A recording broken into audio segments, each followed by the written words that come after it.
House Speaker Nancy Pelosi pushing back on talk of impeaching the president. The speaker dismissing criticism of her opposition to it, saying Democrats should concentrate on passing legislation. Here's what she told USA Today. You're wasting your time unless the evidence is so conclusive that the Republicans will understand. Otherwise, it's a gift to the president. We take our eye off the ball. Let's bring in California Congressman Ro Khanna. He serves on the House Oversight Committee.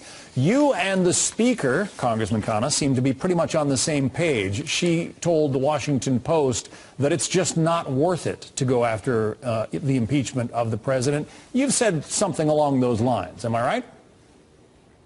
Well, John, I haven't ruled it out, but I said the bar is very high. We certainly shouldn't prejudge anything, and we should wait for the evidence before we make any determination. But what do the American people want? What do your constituents want? Well, my constituents want there to be an open, aggressive investigation with all the facts to be transparent. They want to see the Mueller report released. They want to see what's going to happen with the Southern District of New York and that investigation. They want us to go through the process, and I don't think they want us to prejudge something. And they understand the gravity of impeachment and that it's a very high bar. Here's what Speaker Pelosi said at a voting rights rally when she was sort of defending that comment to the Washington Post. She said, I've been saying this for 2 years that he shouldn't be impeached, but when I said he's not worth it, then it got the press. And what he's not worth is the financial stability of America's working families, and that's what we're trying to correct. When the time comes, she said, we'll see. It does seem like right now most Americans are not talking about impeachment a whole lot. Well, I think there's serious concern still about the abuses of the rule of law, and people want transparency. They want an open investigation. But they also care most about communities that have been left behind. What are we doing to build infrastructure? What are we doing to provide health care? What are we doing to tackle prescription drugs? We have to have a positive agenda for the American people, and I think that's what Nancy Pelosi is focused on. She has also said that she personally supports lowering the voting age to 16 in this country. What do you think about that? Here's why I think it's a good idea, John. I was born and raised in Philadelphia, and so I grew up believing that young people really need to learn about the responsibilities of citizenship. If we could teach folks in 11th and 12th grade about voting and about the importance of learning American history and getting them used to voting, I think that would do so much for building a common American purpose and the responsibilities young people need in being good citizens. She says that in your caucus, your Democratic caucus in the House, you're collecting thoughts about that idea. Are there others who would support lowering the voting age to 16?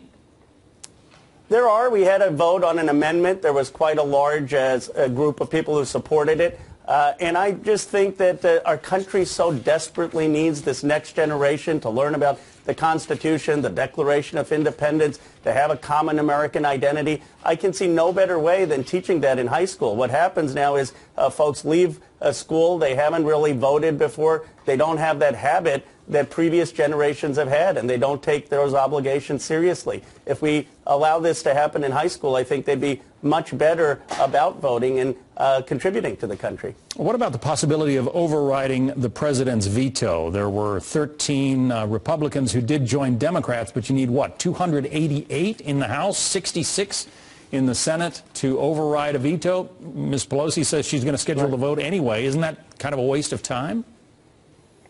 Well, John, it's going to be an uphill battle, I'll be candid with you, but here's why it matters. The president shouldn't be allowed to subvert the will of Congress. I would say the same thing. Look, I'm a progressive Democrat. If there was a Democratic president who wanted to do Medicare for all or the Green New Deal and said, I'm going to declare a national emergency, I don't care what Congress thinks, you can count on me to oppose that. I think this is about the separation of powers and the rule of law, and it would be a terrible precedent to allow this president to declare a national emergency when Congress doesn't want to. So I think we really need to express our will that this is a wrong policy. It's going to be a hard vote, but I think it's important for Congress to make that statement.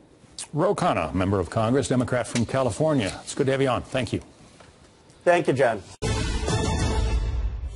I don't want to speak badly about the new Green Deal, Sean, because Frankly, I'm afraid that they'll stop using it because I really do want to, campaign against it. It's ridiculous. All right, it's crazy, and it'll cost $100 trillion. There was the president on the phone last night with Sean Hannity, urging Democrats keep pushing the Green New Deal. Majority Leader Mitch McConnell did just that this past week. Got a lot of present votes, too, when it was brought to the floor. That is something Congresswoman Ocasio-Cortez says she encouraged her Democratic colleagues to do. Josh Holmes, Senator McConnell's former chief of staff. Sir, good morning to you, and welcome back here. I imagine... Happy opening day. Yeah, thank you. And to you as well. Who's your team? The Nats. I'm a big Nats Good fan luck. now. All I was right. a Twins fan originally, but I'm living in D.C., so you got to embrace what's around you. I got you. It's not ESPN, but I say go Reds. Now, I imagine at this rally tonight in Michigan, the president's going to push this deal a lot. Yeah, no question. I mean, he's returning to the site of the last rally in 2016 for the first time. He's coming off of a very big week and a bunch of big wins being cleared by the Mueller probe, and then this very important vote in the Senate that you mentioned with the Green New Deal. He understands a political winner when he sees one, and in particular in his state of Michigan, where it would shut down the American economy and the Michigan economy particularly with this absolutely insane proposal. So I suspect you'll hear a lot about it tonight. Mike Lee was talking about Aquaman. Did you see that clip Yeah. on the floor? He was on last night and addressed it this way. Watch here. One of the things that we have to take into account is that these things are far more serious than the Green New Deal. The Green New Deal isn't, in fact, a policy proposal. The Green New Deal is its own punchline. In fact, not one single Democrat voted for it in the Senate yesterday. That tells us something. How dangerous do you think this is for Republicans to ignore or Democrats to push, Josh?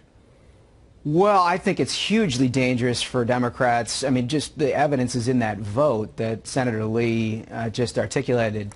You know, when you're talking about 43 Democrats that show up and vote present, I mean, this isn't kindergarten. It's the United States Senate. You don't get attendance points. You have to take a stand on these things. Only 4 of them would go against a liberal progressive base and AOC and actually say that they wouldn't support something that would destroy the American economy. All 43 of the rest of them basically just said, okay, I'm here, but, I'm not going to weigh in one way or another. They're in a really dangerous place on this. They're pitted against a progressive base and the rest of America, and I don't know that there's any answers for them anytime soon. Yeah, Ocasio-Cortez tweeted this, by the way, on the Green New Deal and the vote. She said, because I encouraged them to vote present along with others, McConnell tried to rush the Green New Deal straight to the floor without a hearing. The real question we should be asking, why does the Senate GOP refuse to hold major hearings on climate change? McConnell he's given this the back of the hand ever since it was proposed. And I don't imagine you're going to get many hearings on the Senate side on this, so we'll see where that moves. But I mentioned this rally in Michigan tonight. Grand Rapids, western part of the state, Gerald Ford country. What kind of president do you expect tonight at the podium there, given the past week?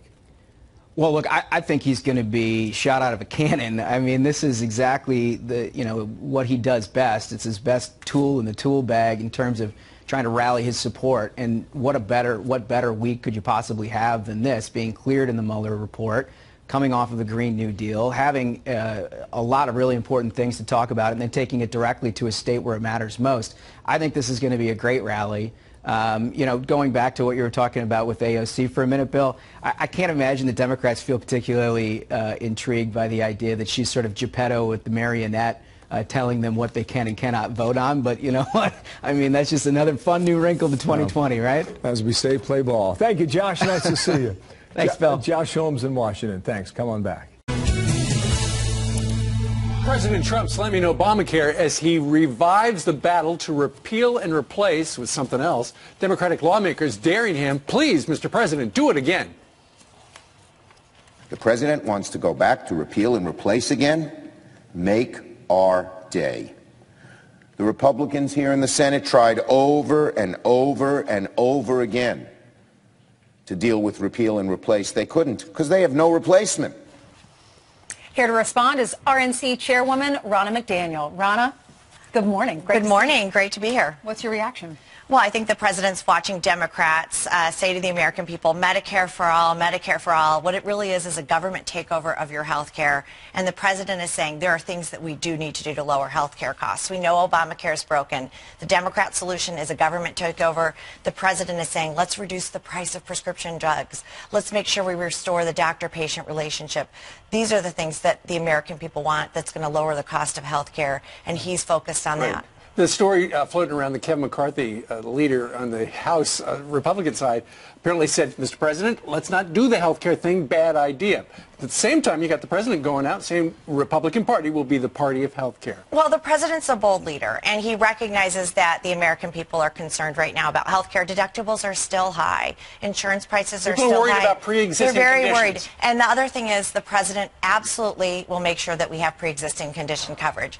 But Democrats know it's broken, too. That's why they're saying Medicare for all. That is not That's how the they solution. won last time. That is not the solution. A government takeover with bureaucrats in Washington saying, oh, yeah, you can get this test, or taking it back to the patient-doctor relationship, lowering prescription drug prices, but making sure you have that coverage for pre-existing conditions. It's going to be a tough spot. The president's pushing the Republican Party and pushing the Democrats at the same time because they let him down in year one.